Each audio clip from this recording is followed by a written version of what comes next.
Hello दोस्तों, welcome to this video. आज की इस वीडियो में हम क्लास 10th का chapter the Triumph of surgery देखने जा रहे हैं, जिसके ऑथर जेम्स हैरियट हैं। अगर आपको ये वीडियो अच्छी लगे तो इसे लाइक कीजिए, चैनल को सब्सक्राइब कीजिए और सजेशंस कमेंट बॉक्स में दे सकते हैं।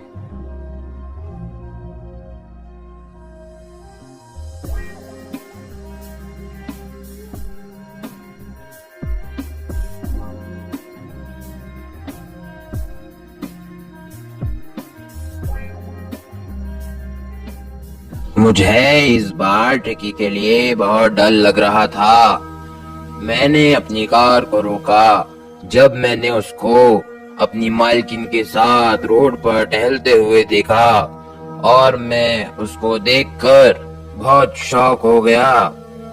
वो फूले हुए सॉसेज की तरह बहुत मोटा हो गया था।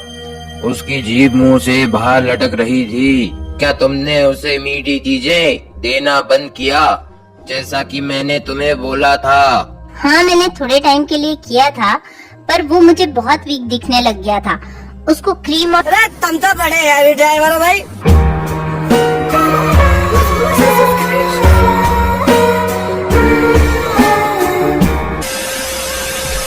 चॉकलेट बहुत पसंद है और मैं उसे देने से मना नहीं कर सकती।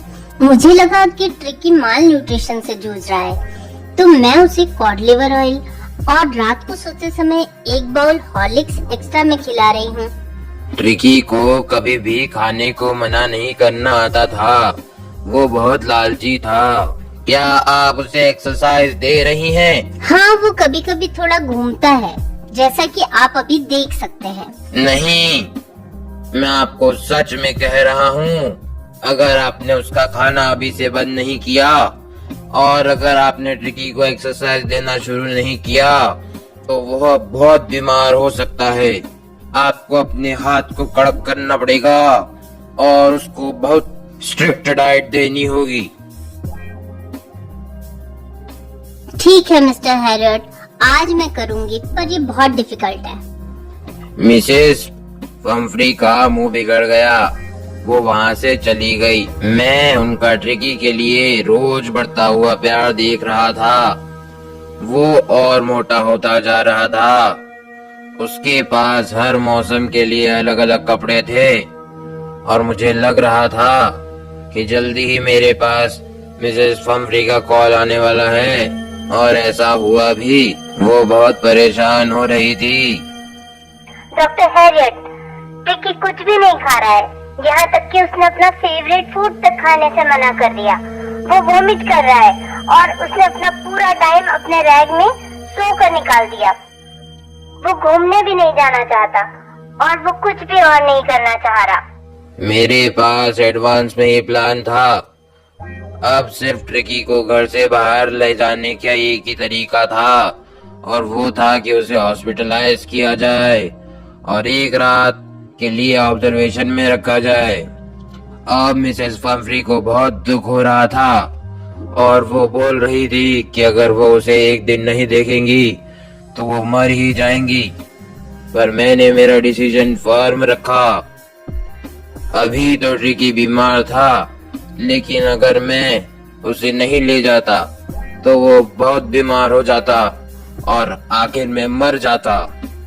मैं उसे लेकर निकल ही रहा था कि जब ही मिसेस हम्फ्री और सारी मेट्स बाहर आकर रोने लगी और उसकी सारी चीजें जैसे बॉल्स, हर सीजन के कोट्स और मैट, बेड, जाने क्या क्या लाने लगी। मैंने जैसे ही देखा तो मैंने जल्दी से कार चालू की और निकल ही रहा था कि मिसेस हम्फ्री ने पीछे की खिड़की से धीरे से सारे कपड़े अंदर डाल दिए।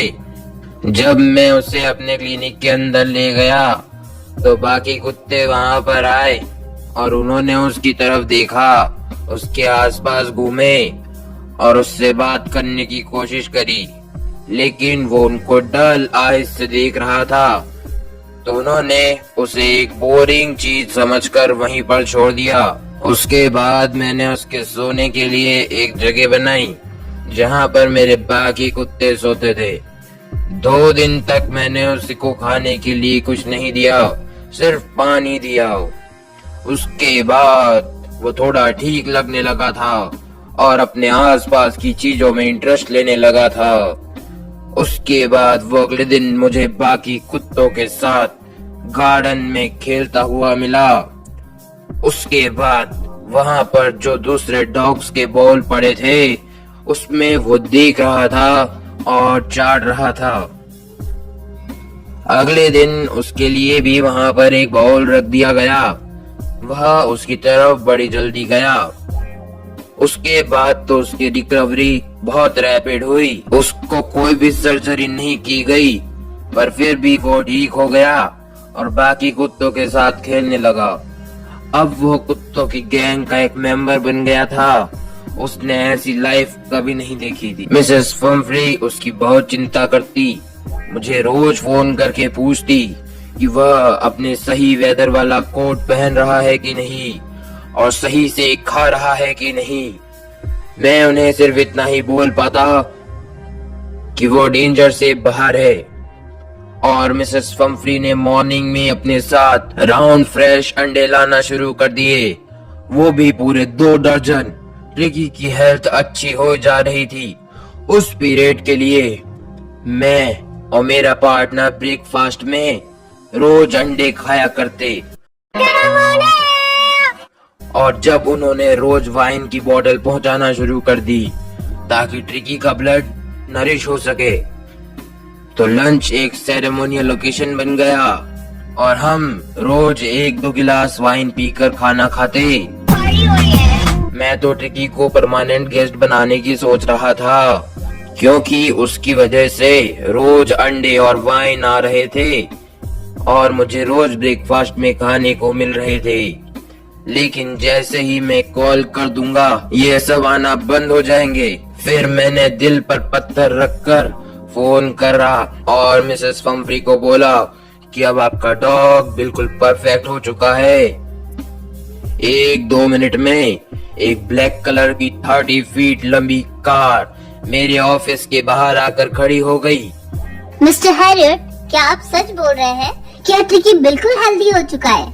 आपको कार से उतरने की कोई जरूरत नहीं, मैं उसे जाकर लाता हूँ।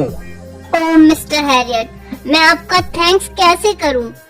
ये तो ट्रायम्फ ऑफ सर्जरी है। दोस्तों, इस स्टोरी के थ्रू जेम्स हैरियट बताना चाह रहे हैं कि अगर कुछ भी जरूरत से ज्यादा दिया जाए तो वो हार्मफुल ही होता है।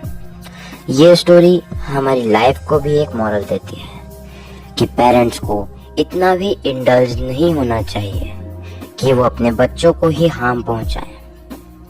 ज्यादा पैम्परिंग फिजिकल और मेंटल हेल्थ को हार्म पहुंचाती है और एक्सरसाइज उतनी ही इम्पोर्टेंट है जितना इम्पोर्टेंट फूड है।